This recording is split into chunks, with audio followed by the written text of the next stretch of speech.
अबू आझमी पैदा झाला नाही पाहिजे, पुन्हा जन्माला आला नाही पाहिजे. अबू आझमी पैदा झाला नाही पाहिजे, पुन्हा जन्माला आला नाही पाहिजे. म्हणून काय बघा, हे जे असे लोक असतात ना, जाती जातीमध्ये वाद लावून देण्याचे आणि आपली पोळी भाजून घेण्याची, हा यांचा डाव असतो. तेव्हा सगळ्या समाजानं ही पहिली गोष्ट हे समजून घेतलं पाहिजे की या मूर्ख लोकांना जास्त महत्त्व दिलं नाही पाहिजे. आणि एक महत्त्वाची गोष्ट काय झाली, मीडियावाल्यांनी ह्या मूर्ख लोकांना डोक्यावरती बसून घेतलं म्हणून ते कानात मुतायला लागले.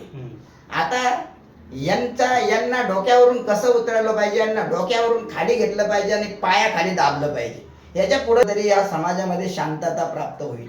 आता हे शांततेचा संदेश देणारी पंढरपूरची वारी ना, कोणाला कधीच कोणाला त्या लोकांपासून कुठल्याच प्रकारचं तकलीफ नाही आहे, कुठल्या प्रकारची कुठलीच काही शंका नाही, कोणालाच नाही. एकच हा महामूर्ख माणूस साला कुठून उत्तर प्रदेशमधून इथं महाराष्ट्रात आला आणि महाराष्ट्राच्या वारीवरती, महाराष्ट्राच्या अस्मितेवरती काहीतरी बोलतो. याला काय, याला माणूस म्हणावं का? याला मी माणूस म्हणायला तयार नाहीये. कारण माणसाला माणसाची लायकी कळली तर तो माणूस.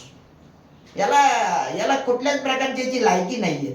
मला हेच कळत नाही, हा महामूर्ख आमदार कोणी बनवलं आणि हा महाराष्ट्रात मुंबईत राहतोय आणि महाराष्ट्राच्या लोकांच्या विरोधात बोलतोय. तरी पण महाराष्ट्राच्या लोकांनी काय भांगड्या भरल्या काय?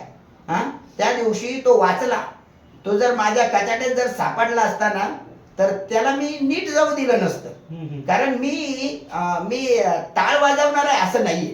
जेव्हा मला टाळ वाजण्यासाठी वाजवता येतो, मला शांततेचा संदेश देण्यासाठी माझा टाळ असतो, परंतु एखाद्याचा टाळा हुकला तर त्याच्या डोक्यात टाळ घालण्याची सुद्धा ताकद आमच्यात असते वारकऱ्यांमध्ये.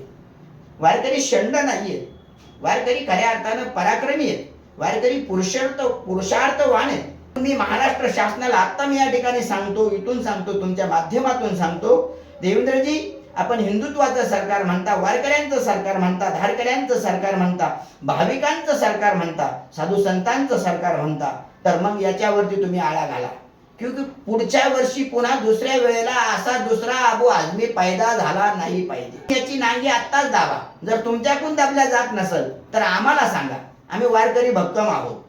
कोण येतं अबू आझमी? याला एवढं महत्व कशासाठी द्यायचं? आणि हा नालायक ज्या समाजाबद्दल बोलतो, त्या समाजाबद्दल बोलतो, ते लोक तर रस्त्यावरती नमाज पाळतात. त्यावेळेला तुम्हाला आमच्या वारकऱ्यांचा कोणाचा विरोध दिसला? आम्ही तर कधी कोणाला विरोध केला नाही. आणि हा जर वारीला विरोध करत असेल तर आता आम्ही सांगतो, आम्ही ही कंबर कसलेली आहेत आता.